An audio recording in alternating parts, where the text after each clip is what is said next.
জিন্দাবাদ। জাগিৰোড সমষ্টিৰ নৱৰূপত নিৰ্মাণ কৰাৰ অন্যতম খনিকৰ অসম চৰকাৰৰ সন্মানীয় কেবিনেট মন্ত্ৰী, পঞ্চায়ত নিৰ্বাচনৰ প্ৰবন্ধন সমিতিৰ সন্মানীয় অধ্যক্ষ আৰু আমাৰ সকলোৰে শ্ৰদ্ধাৰ মৰমৰ জাগিৰোডবাসীয়ে যিগৰাকী জনপ্ৰতিনিধিক নিজৰ মৰম আশীৰ্বাদেৰে দুবাৰকৈ উপচাই দিছে, মূৰৰ চুলি ছিঙি আশীৰ্বাদ কৰিছে, এইহেন মই মোৰ সকলোৰে শ্ৰদ্ধাৰ মোৰো বন্ধু প্ৰতিম, বন্ধু সদৃশ, বহুদিন আমি একেলগে কাম কৰিছোঁ ৰাজনৈতিক ক্ষেত্ৰখনত। গতিকে এনেকুৱা আমাৰ সকলোৰে মৰমৰ আশীৰ্বাদত বিজয় হৈ আহে, তাৰ বাবে আন্তৰিকতাৰে আগতীয়াকৈ শুভেচ্ছা আৰু অভিনন্দন জ্ঞাপন কৰিছোঁ। শ্ৰদ্ধাৰ মায়ংবাসী ৰাইজ, এই মায়ং বিশ্বৰ ভিতৰত এক অনন্য এক অঞ্চল। সমগ্ৰ বিশ্বৰ মানচিত্ৰত মায়ং নামটো কোনোবাই যদি সাৰ্চ কৰে, গুগলতে হওক অন্য মাধ্যমতে হওক, মায়ং নামটো বিচাৰি পাব। কাৰণ কিয়? এই মায়ঙত আমাৰ সকলোৰে এটা বিশ্বাস, যাদু বা মন্ত্ৰ, মই যাদু বা মন্ত্ৰ বুলি নকওঁ, আজিৰ দিনত আধুনিক বিশ্বৰ যি পৰিভাষা, এই পৰিভাষাত এই বিদ্যাৰ যি স্কিল বুলি কোৱা হয়, যাৰ দক্ষতা বুলি কোৱা হয়, যাক এনেকুৱা দক্ষতা থকা এটা অঞ্চলত আজি হাজাৰ হাজাৰ আজি বিজেপি NDA সমৰ্থকৰ এই বিশাল সভাত আহি মই নিজকে ধন্য মানিছোঁ আৰু সকলোকে মই মোৰ শ্ৰদ্ধা জনাইছোঁ, নমস্কাৰ জনাইছোঁ আৰু অসমীয়া নৱবৰ্ষৰ আন্তৰিক ওলগ প্ৰীতি আৰু সম্ভাষণ জ্ঞাপন কৰিছোঁ। ইতিমধ্যে পীযুষ হাজৰিকা ডাঙৰীয়াই এই সমষ্টিৰ যোৱা 9টা বছৰত উন্নয়নৰ এটা লেখা জোখা আমাৰ সন্মুখত প্ৰস্তুত কৰিছে। আচলতে ময়ো এই কথাটোত একমত যে মই এই অঞ্চলত বা জাগিৰোড বা অন্য মৰিগাঁও জিলাৰ বিভিন্ন অঞ্চলত আজিৰ পৰা 15-20 বছৰ 10 বছৰ আগত যেতিয়া আহিছিলোঁ, বিভিন্ন সময়ত বিশেষকৈ এইটো অঞ্চল, এই অঞ্চলটো অসমৰ ভিতৰতে এক বানপীড়িত অঞ্চল হিচাপে আমি দেখা পাই আহিছিলোঁ। প্ৰতি বছৰে বানৰ তাণ্ডৱত বহুত মানুহৰ সা সম্পত্তিৰ লোকচান হোৱাৰ লগতে খেতি বাতি নষ্ট হয়, বহুত মানুহক বানে বিপদত পেলায়। কিন্তু আজি কেইবছৰমানৰ পৰা আমি দেখিবলৈ পাইছোঁ এই মায়ং অঞ্চল বানপানীৰ ভয়াৱহ কবলৰ পৰা কিছু পৰিমাণে নহয়, বহু পৰিমাণে আজি মুক্ত হৈছে। আৰু ইয়াৰ বাবে যদি কাৰোবাক মই ক্ৰেডিট বা শ্ৰেয় দিব বিচাৰোঁ, অসমৰ মাননীয় মুখ্যমন্ত্ৰী ডক্টৰ হিমন্ত বিশ্ব শৰ্মা ডাঙৰীয়া আৰু আমাৰ সকলোৰে মৰমৰ পীযুষ হাজৰিকা ডাঙৰীয়াক মই এই ক্ৰেডিট আৰু শ্ৰেয় দিব বিচাৰিছোঁ। কেৱল মায়ঙৰে বানপানী ৰোধ কৰিছে এনেকুৱা নহয়। মই আজি এই মঞ্চৰ পৰা মুখ্যমন্ত্ৰী ডাঙৰীয়া আৰু জলসম্পদ মন্ত্ৰী ডাঙৰীয়াক মই বিশেষভাৱে ধন্যবাদ দিব বিচাৰিছোঁ যে ওদালগুৰি জিলাৰ ভাৰত ভূটান সীমান্তত জালিমুখ বুলি এটা অঞ্চল আছিল, যি জালিমুখৰ পৰা ভূটানৰ পানী আহে আৰু একেবাৰে পানেৰী, ওদালগুৰি, কলাইগাঁও, মঙলদৈ, চিপাঝাৰ 5টা সমষ্টিক প্ৰতি বছৰে বানৰ তাণ্ডৱত সেই সমষ্টিৰ মানুহৰ বহু বিপদ হয়, বহু ক্ষতি হয়। মই যেতিয়া 2 বছৰ আগত পীযুষ হাজৰিকা ডাঙৰীয়াক চিপাঝাৰলৈ বান পৰিস্থিতি চাবৰ কাৰণে লৈ গৈছিলোঁ, তেতিয়া তেখেতক মই কৈছিলোঁ যে দাদা, এই যে বানপানী দেখিছে, এই যে ভয়াবহতা প্ৰত্যক্ষ কৰিছে, ইয়াৰ কাৰণ হ'ল ভাৰত ভূটান সীমান্তত থকা জালিমুখ বান। কংগ্ৰেছৰ দিনত ভাঙি থান বান হৈ থকা সেই জালিমুখ বান মই কোৱাৰ এবছৰ ভিতৰত প্ৰায় 22 কোটি টকাৰে সেই বান নিৰ্মাণ কৰি দিয়াৰ ফলত যোৱা প্ৰায় 2টা বছৰত 5টা সমষ্টিত বানৰ তাণ্ডৱ কৰিছে। হাজাৰ হাজাৰ কিলোমিটাৰ নতুন মথাউৰি শক্তিশালীভাৱে পুনৰ নিৰ্মাণ কৰিছে, নৱৰূপত নিৰ্মাণ কৰিছে। ৰোড কাম এম্বাৰ্কমেণ্ট, ৰাস্তা আৰু মথাউৰি একেলগে নিৰ্মাণ কৰিছে, গৰা খহনীয়া বিভিন্ন অঞ্চলত ৰোধ কৰিছে। গতিকে আমাৰ চৰকাৰ ৰাইজৰ প্ৰতি দায়বদ্ধ চৰকাৰ। ৰাইজৰ বিপদৰ পৰা উদ্ধাৰ কৰাৰ বাবে সদা জাগ্ৰত, সদা দায়িত্ব পালন কৰিব খোজা আমাৰ চৰকাৰ।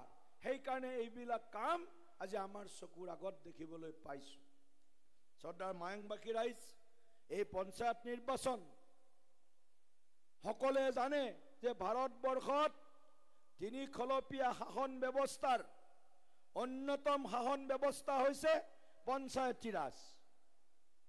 1992 চনত ভাৰতবৰ্ষৰ সংবিধানৰ 73 সংখ্যক সংবিধান সংশোধনীৰ জৰিয়তে আমাৰ এই গ্ৰামাঞ্চলৰ দুখীয়া, পিছপৰা, অৱহেলিত, বঞ্চিত গয়া ৰাইজক যাতে আমি শক্তিশালীভাৱে উন্নয়নৰ দিশত আগবঢ়াই লৈ যাব পাৰো, তাৰ কাৰণে ভাৰতবৰ্ষত আমাৰ দেশৰ সংবিধানৰ 73 সংখ্যক সংবিধানৰ সংশোধনীৰ জৰিয়তে এই পঞ্চায়তী ৰাজ ব্যৱস্থা ইয়াত প্ৰৱৰ্তন কৰা হৈছে। 1993 চনৰ পৰা এই পঞ্চায়তী ৰাজ ব্যৱস্থাৰ জৰিয়তে ভাৰতবৰ্ষৰ 6.5 লাখখন গাঁৱৰ 100 কোটিতকৈ অধিক ৰাইজক যাতে আমি বিকাশৰ পথত তেওঁলোকে ইমান বছৰে ভুগি থকা সমস্যাসমূহ পৰ্যায়ক্ৰমে সমাধান কৰি গাঁওবাসী ৰাইজক সুচল যাতায়াতৰ ব্যৱস্থাকে ধৰি তেওঁলোকৰ কাৰণে যিমান তেওঁলোকে বিচাৰিছে বা তেওঁলোকে অসুবিধাৰ সন্মুখীন হৈছে, কৰবাত ৰাস্তা লাগে, কৰবাত দলং লাগে, কৰবাত কালভাৰ্ট লাগে, কৰবাত হয়তো অংগনবাদী কেন্দ্ৰটোকে ধুনীয়াকৈ বনাই দিব লাগে, কৰবাত হয়তো এখন বিদ্যালয়ৰ এটা শ্ৰেণী কোঠাই বনাই দিব লাগে, কৰবাত এটা লাইব্ৰেৰী বনাই দিব লাগে, কৰবাত এটা বান বনাই দিব লাগে, কৰবাত হয়তো মানুহক বিশুদ্ধ এটুপি খোৱা পানীৰ ব্যৱস্থা কৰি দিব লাগে, কাৰোবাক হয়তো ৰেচন কাৰ্ডৰ কণ্ট্ৰলৰ সেই যিখন কাৰ্ড, সেই কাৰ্ডখনৰ জৰিয়তে দুখীয়া মানুহখিনিক যাতে কোনেও ভোকত নমৰে তাৰ কাৰণে তেওঁলোকক চাউল প্ৰদানকে আৰম্ভ কৰি বিভিন্ন আঁচনিৰে কেন্দ্ৰ ৰাজ্যত চৰকাৰে আমি গাঁৱৰ মানুহৰ প্ৰতি কোনো দয়া নহয়, কৃপা নহয়, অনুকম্পা নহয়, সংবেদনশীল ভাৰতীয় জনতা পাৰ্টিৰ চৰকাৰখনে ৰাইজৰ প্ৰতি থকা দায়বদ্ধতাক বাৰে বাৰে বাৰে বাৰে আমি দেখুৱাবৰ কাৰণে চেষ্টা কৰিছো যে আমি ৰাইজৰ কাৰণে কাম কৰা চৰকাৰ, গাঁৱৰ ৰাইজৰ কাৰণে কাম কৰা চৰকাৰ, দুখীয়া আই মাতৃৰ কাৰণে কাম কৰা চৰকাৰ, গাঁৱত থকা কৃষকজনৰ হিতৰ কাৰণে কাম কৰা চৰকাৰ, গাঁৱত থকা যুৱক যুৱতীসকলক কৰ্মসংস্থাপনমুখী কৰি গঢ়ি তোলাৰ বাবে কাম কৰা চৰকাৰ। আমাৰ চৰকাৰ গাঁৱত থকা দিব্যাংগ সেই লোকজনেও যাতে মৰ্যাদাপূৰ্ণভাৱে জীয়াই থাকিব পাৰে তাৰ কাৰণে কাম কৰা চৰকাৰ। আমাৰ চৰকাৰখন গাঁৱত থকা বিধৱা আই মাতৃগৰাকীয়েও যাতে মৰ্যাদাৰে জীয়াই থাকিব পাৰে তাৰ কাৰণে কাম কৰা চৰকাৰ। আমাৰ চৰকাৰ গাঁৱত থকা অবিবাহিত ছোৱালীজনীয়েও যাতে ঘৰৰ লগত মৰ্যাদাপূৰ্ণভাৱে আৰ্থিকভাৱে কিছু পৰিমাণে সচ্ছল হয় যাতে জীয়াই থাকিব পাৰে তাৰ কাৰণে কাম কৰা চৰকাৰ। সৰ্বদিশত গ্ৰামাঞ্চলৰ ৰাইজৰ হকে কাম কৰা চৰকাৰ যদি আমি চকুৰ সন্মুখত দেখিছো, সকলো প্ৰজাৰ কথা চিন্তা কৰিছিল, সকলো প্ৰজাক ন্যায় দিয়াৰ কাৰণে প্ৰভু ৰামচন্দ্ৰই তেনেধৰণৰ সুশাসন ব্যৱস্থা এই বিশ্বত এই ভাৰতবৰ্ষত প্ৰৱৰ্তন কৰি দেখুৱাইছে। সেইকাৰণে গুড গভৰ্নেন্স গলে কেইজনমান আঞ্চলিক পঞ্চায়তৰ সদস্য জিকি গলে, কেইজনমান MLA MP জিকি গলে চব কুছ হৈ যাব। ৰাজনৈতিক দলত MPও জিকিব লাগিব, MLAও জিকিব লাগিব, পঞ্চায়তো আমাৰ হাতত আনিব লাগিব। সেইটো তাত কোনো ধৰণৰ দ্বিতীয় চিন্তা নাই। কিন্তু সেই প্ৰতিনিধিসকল ৰাইজৰ সেৱক হিচাপে যাতে অনবৰত 24 ঘণ্টাই নিজৰ মন মস্তিষ্ক হৃদয়ত যাতে কেৱল জনতাৰ স্বাৰ্থ, যে ৰাইজৰ স্বাৰ্থ, গাঁৱত থকা, চহৰত থকা, চৰাঞ্চলত থকা, চাহ বাগিচাত থকা, পাহাৰত থকা, ভৈয়ামত থকা সকলো ৰাইজৰ উন্নয়নৰ কাৰণে চিন্তা কৰিব পৰা প্ৰতিনিধি নিৰ্বাচন আপোনালোকৰ গুৰু দায়িত্ব গণতন্ত্ৰত। সেইকাৰণে ভাৰতীয় জনতা পাৰ্টি আজি দেশত 70% অঞ্চল আজি ভাৰতীয় জনতা পাৰ্টিয়ে শাসন কৰিব নোৱাৰো, তেতিয়ালৈকে অসমক সকলোৱে হাঁহি থাকিব। অসমে অমুক বস্তু বাহিৰৰ পৰা আনিব লাগে, অসমে তমুক বস্তু বাহিৰৰ পৰা আনিব লাগে, অসম আত্মনিৰ্ভৰ নহয়, অসম পৰনিৰ্ভৰ। এই পৰনিৰ্ভৰশীলতাটোক শেষ কৰিবৰ কাৰণে মুখ্যমন্ত্ৰী ডাঙৰীয়াই আত্মনিৰ্ভৰ অসমৰ শ্লোগান দিছে। কেৱল শ্লোগান নহয়, অসমক আত্মনিৰ্ভৰ কৰিবৰ কাৰণে গাঁৱে ভূঞে চহৰে নগৰে সকলোতে প্ৰচেষ্টা হাতত লৈছে। আজি ইয়াত আই মাতৃ মই দেখিছোঁ, মোৰ আজিৰ মনটো আৰু অলপ বেছি ভাল লাগিছে। মই এতিয়ালৈকে যিমান সভা কৰিছোঁ, এটা জিলা পৰিষদৰ ইমান ডাঙৰ সভা যোৱা প্ৰায় 30টা দিনত মই ক'তো কৰা নাই। প্ৰথমখন সভা হৈছে এটা জিলা পৰিষদৰ কাৰণে। এই সংখ্যক আজি 15,000তকৈ অধিক মানুহ আজি এই সভাত আজি উপস্থিত হৈছে। গতিকে এইখন মোৰ প্ৰথম সভা। মই পীযুষ দাক আৰু সকলোকে ৰাইজক, এই মায়ংবাসী ৰাইজক, জাগিৰোডবাসী ৰাইজক মই কৰজোৰে প্ৰণিপাত জনাইছোঁ। সংসদৰ নিৰ্বাচনতে হওক, পাৰ্লিয়ামেণ্টৰ নিৰ্বাচনতে হওক আৰু পঞ্চায়তৰ নিৰ্বাচনতে হওক, পঞ্চায়তৰ পৰা পাৰ্লিয়ামেণ্টলৈকে আপোনালোকে যি উৎসাহ, যি উদ্দীপনা আৰু যি উপস্থিতি আৰু যি সঁহাৰি দেখুৱাইছে, ইয়াৰ পৰা মই নিশ্চিত হৈছোঁ প্ৰধানমন্ত্ৰী নৰেন্দ্ৰ মোদী, মুখ্যমন্ত্ৰী ডক্টৰ হিমন্ত বিশ্ব শৰ্মা আৰু পীযুষ হাজৰিকা ডাঙৰীয়া, আমাৰ দলৰ প্ৰতিটো স্তৰৰ কাৰ্যকৰ্তাৰ প্ৰতি, প্ৰাৰ্থীসকলৰ প্ৰতি আপোনালোকৰ অশেষ এটা অকৃত্ৰিম আপোনালোকৰ মৰম আৰু আশীৰ্বাদ নিশ্চয় আছে। আৰু সেইটো 7 তাৰিখে আপোনালোকে দেখুৱাই দিব। 11 তাৰিখে ফলাফলত আমি গম পাম অসমৰ ভিতৰত সৰ্বোচ্চ প্ৰদৰ্শন কৰিছে জাগিৰোড সমষ্টিয়ে। মই সেই আশালৈ আপোনালোকৰ মাজলৈ আহিছোঁ।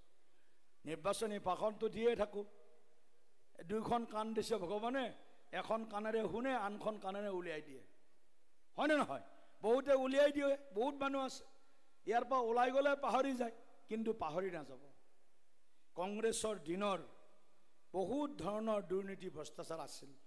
কংগ্ৰেছৰ দিনত ইন্দিৰা আৱাস যোজনাৰ ঘৰৰ কাৰণে যদি 10,000 15,000 টকা ভেটি দিয়া নহৈছিল, ইন্দিৰা আৱাস যোজনাৰ হিতাধিকাৰীৰ তালিকাত কোনো দুখীয়া মানুহৰ নাম সোমোৱা নাছিল। আনকি বিধৱা আই মাতৃগৰাকীয়েও যদি বিধৱা পেঞ্চন পাব লগা হৈছিল, তেতিয়া হয়তো কংগ্ৰেছৰ কোনো নেতাক, আঞ্চলিক পঞ্চায়তৰ সদস্যই হওক, পঞ্চায়তৰ সভাপতি সভানেত্ৰী হওক, তেওঁক যদি 500,000 টকা দিব নোৱাৰিছিল, আনকি বিধৱা পেঞ্চনো এই স্বামী হৰা বিধৱা আই মাতৃগৰাকীয়ে পোৱা নাছিল।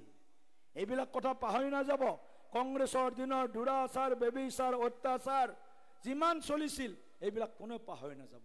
এতিয়া বিজেপিৰ দিন, নৰেন্দ্ৰ মোদীৰ দিন, ডক্টৰ হিমন্ত বিশ্ব শৰ্মা ডাঙৰীয়াৰ দিন, পীযুষ হাজৰিকাৰ দিন, বিজেপি অগপৰ মিত্ৰতাত ইলেকশ্যন খেলিছোঁ। এহি সময় হে সহি সময় হে, এহি সময় হে সহি সময় হে।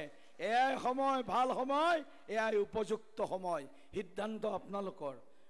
জাগিৰোড সমষ্টিত 27,000 কোটি টকাৰে ছেমি কণ্ডাক্টৰ ইণ্ডাষ্ট্ৰী কোনো চৰকাৰৰ দিনত যদি বহুৱাবলৈ সক্ষম হৈছে, তাৰ বাবে মই ধন্যবাদ দিব লাগিব পীযুষ হাজৰিকা ডাঙৰীয়াক, ধন্যবাদ দিব লাগিব মুখ্যমন্ত্ৰী ডাঙৰীয়াক, ধন্যবাদ দিব লাগিব প্ৰধানমন্ত্ৰী ডাঙৰীয়াক। এটাৰ পিছত আনটো আঁচনি আৰু কেইবাখনো ডাঙৰ ডাঙৰ ইণ্ডাষ্ট্ৰী আহি আছে এই জাগিৰোড মৰিগাঁও। মই যেতিয়া চন্দ্ৰপুৰৰ পৰা, নাৰেংগী চন্দ্ৰপুৰৰ পৰা আহি আছিলোঁ, মই চিন্তা কৰি আছিলোঁ, আজিৰ পৰা কিছু বছৰ আগতেও মই আহিছিলোঁ, তেতিয়াৰ পৰিৱেশ আৰু আজিৰ পৰিৱেশ যেন ক'ৰবাত আগৰ পৰিৱেশবিলাক ভাবিলে মনবিলাক কোচ খাই গৈছিল। এতিয়া যেতিয়া মই ৰাস্তাৰে আহি আছোঁ, পৰিৱেশবিলাক দেখি আছোঁ, তেতিয়া দেখাৰ পিছত মনবিলাক অট'মেটিক মানে নেচাৰেলি বুলি যাক কয় প্ৰাকৃতিকভাৱে মনবিলাক ভাল লগা হৈছে। আৰু আচলতে মনটোৱে মেইন। মানুহৰ মন যদি বেয়া থাকে, মাছে মাংসই খোৱালেও সেই মাছ মাংস মানুহৰ মুখত নাযায় মাছ মাংস মুখত। যদি মন ভাল থাকে, নিৰামিষ দালি ভাত তৰকাৰীৰেও আৰু একেবাৰে তলত বহিও কেঁচা কলপাতৰটো কলদোনাটো ভাত খাই মানুহে শান্তি পায়। আই মাতৃসকলে সূতা কম্বল আঁঠুৱাৰ কাৰণে এতিয়া লাইন লগাব নালাগে, কাৰণ সূতা কম্বলৰ আঁচনি আমি কেতিয়াবাই ব্ৰহ্মপুত্ৰত বিসৰ্জন দিলোঁ। সূতা কম্বল এতিয়া নাই। এতিয়া অৰুণোদয়, এতিয়া নিযুত মইনা, এতিয়া প্ৰধানমন্ত্ৰী কৃষক সন্মান, এতিয়া হৰ ঘৰ নল হৰ ঘৰ জল, জল জীৱন মিছন, এতিয়া প্ৰধানমন্ত্ৰী গৰীব কল্যাণ অন্ন যোজনা, এতিয়া মুখ্যমন্ত্ৰীৰ মহিলা উদ্যমিতা আঁচনি, যুৱক যুৱতীসকলৰ কাৰণে মুখ্যমন্ত্ৰীৰ যুৱ সবলীকৰণৰ কাৰণে মুখ্যমন্ত্ৰী যুৱ উদ্যোগীকৰণ বা অসম নিৰ্মাণ অভিযান আঁচনি, এইবিলাক আঁচনি চলি আছে। অৱশ্যে কংগ্ৰেছৰ এখন আঁচনি কেইদিনমান খুব পপুলাৰ হৈছে, কেইদিনমান আগৰ পৰা পপুলাৰ হৈছে, পঞ্চায়ত নিৰ্বাচন আৰম্ভ হোৱাৰ পৰা। কি আঁচনি? টকা দে টিকট নে, টকা দে টিকট নে, মানে টকা দিলে টিকট পায়। এইটো মই কোৱা কথা নহয়, সাংবাদিক বহুত বন্ধুসকল ইয়াত বহি আছে। চাৰিওফালে কংগ্ৰেছৰ, না প্ৰদ্যুৎ বুটবলক চাব, না ভূপেন বৰাক চাব, না ৰকিবুল হুছেইনক চাব, কোনজন নেতাক চাব? গৌৰৱ গগৈক চাবৰ কাৰণে অলপ সময় আৰু ৰাখিছোঁ আমি, এই 1.5 মাহমান আৰু সময় ৰাখিছোঁ। গৌৰৱ গগৈ ডাঙৰীয়াক কেনেকৈ চাব অসমৰ ৰাইজে, সেইটো অলপমান 1-1.5 মাহ পিছত চাব বাৰু।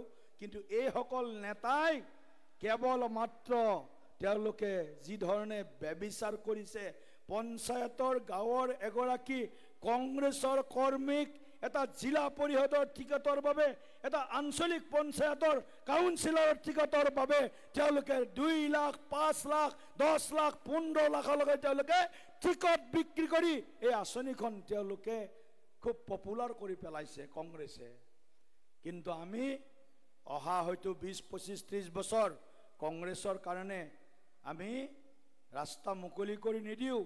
আমি পুৰা 25-30 বছৰ আগন্তুক দিনত বিজেপি NDA থিয় হৈ থাকিম 25-30 বছৰ তেওঁলোকে। আৰু এই আঁচনি টকা দে টিকট নে, টকা দে টিকট নে, এই আঁচনি বিজেপিক 100 বছৰ থাকিলেও বিজেপিৰ কোনো কাৰ্যকৰ্তা, কোনো নেতাক এই আঁচনিয়ে স্পৰ্শ কৰিব নোৱাৰে।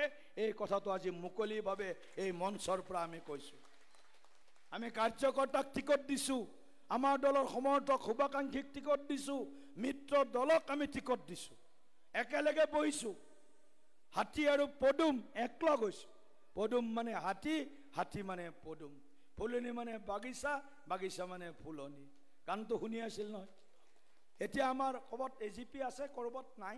য'ত আপোনালোকে পদুম দেখা পাইছে, পদুমত 100% ভোট মাৰিব। আৰু ক'ৰবাত যদি হাতী দেখা পাইছে, হাতীত ভোট মাৰিব। আমাৰ বেলেগ কোনো কনফ্লিক্ট নাই। ক'ৰবাত ক'ৰবাত তেওঁলোকেও প্ৰাৰ্থী দিছে, ক'ৰবাত ক'ৰবাত আমি প্ৰাৰ্থী দিছোঁ। গতিকে AGP BJP একলগ হৈ NDA হিচাপে ৰাইজক সেৱা কৰাৰ কাৰণে, শাসনৰ কাৰণে নহয়, ৰাইজক সেৱা কৰাৰ সংকল্প লৈ, সেৱাৰ সংকল্প লৈ আমি এই পঞ্চায়ত নিৰ্বাচনত অৱতীৰ্ণ হৈছোঁ। জাগিৰোড সমষ্টি চৰাইবেটি মন্ত্ৰেৰে আগবাঢ়ি গৈছে। অগ্ৰগামী জাগিৰোডৰ ভেটি প্ৰতিষ্ঠা হৈছে। অগ্ৰগামী জাগিৰোডৰ নিৰ্মাণ প্ৰক্ৰিয়া যোৱা 9 বছৰ 10 বছৰত আৰম্ভ হৈছে। এই যাত্ৰাক স্তব্ধ নিদিব। ক'ৰবাত দেখিছোঁ কাপলেটৰ ছবি আৰু কাৰোবাৰ কিবা হেৰিৰ ছবিবিলাক আহোঁতে ক'ৰবাত দেখি আহিছোঁ মই ৰাস্তাত। ৱাৰ্ড মেম্বাৰ নেকি? ৱাৰ্ড মেম্বাৰটো বাৰু ইণ্ডিপেণ্ডেণ্ট আছে। কোনোবা যদি এই কটা হাতখনৰ ফটোত উঠিছে, সেই কটা হাতখন ব্ৰহ্মপুত্ৰ বেছি দূৰত নহয়, সেইখনৰ পোষ্টাৰ বাৰু দলিয়া ছিঙিব নালাগে, কিন্তু ভোটৰ দিনা সেই পোষ্টাৰখন নিশ্চয় ব্ৰহ্মপুত্ৰত দলিয়াই পেলাব। এই কটা হাত ৰাইজৰ স্বাৰ্থত নহয়, एने कय कांग्रेस का हाथ लोगों के साथ, गरीबों के साथ बोली कय। कांग्रेस का हाथ कभी भी गरीबों के साथ नहीं रहा है। कांग्रेस का हाथ हमेशा दलालों के साथ रहा है, दलालों के साथ, कमीशन खोरों के साथ, मध्यभोगियों के साथ, दुर्नीतिबाजों के साथ रहा है कांग्रेस का हाथ। इसलिए कांग्रेस को गोली मारो, अन्य छवि बाद दियक, पदुम फुलर छवित भोट दियक, प्रयोजन हले हाथीर छवित भोट दियक, छवि देखा पाले। সেইকাৰণে সকলোকে বিনম্ৰতে অনুৰোধ কৰিছোঁ যে আপোনালোকে 7 মে তাৰিখে পুৱাই ঈশ্বৰ আল্লাহৰ নাম লৈ ৰাতিপুৱাই আপোনালোকে ভোট দিবলৈ যাব। আৰু কালি এটা মই ফটো পালোঁ মোৰ মোবাইলত, আজি পুৱা পাইছোঁ, যে এজন ব্যক্তিয়ে কাছাৰত বেলট পেপাৰত গোটেইকেইটা ছবি থাকিবতো, দিলীপ শইকীয়া কাষত পদুম ফুল থাকিব, তাৰ কাষত খালী জেগা থাকিব, তাত ভোট দিব লাগে। আমাৰ যিটো ভোট দিয়া যিডাল ষ্টেম্প আছে, ক্ৰছডাল মাৰি দিব লাগে। এজন ব্যক্তিয়ে নাজানো মোবাইলত লৈছে নেকি ফটোটো, মোৰ মোবাইলত আহিছে, আটাইকেইটা ছবিত ক্ৰছ মাৰি দিছে। মানে কাকো মানে কোনেও যাতে বেয়া নাপায়, सबको खुश किया है। सबको खुश करने से वोट कैंसिल हो गया है, तो वोट तो कैंसिल हो गल, सबते भोट मारिছে মানে ভোট তো ক্যান্সেল। এই ভৰ দুপৰীয়া ভোট দিবলৈ যাব, ৰদ বৰষুণ কাটি কৰি, হয় না নহয়? ভূপেন দাই গোৱাৰ নিচিনাকৈ ঈশ্বৰৰ ওচৰত প্ৰাৰ্থনা জনাই মই মোৰ বক্তব্য ইয়াতে সামৰণি কৰিছোঁ। ধন্যবাদ।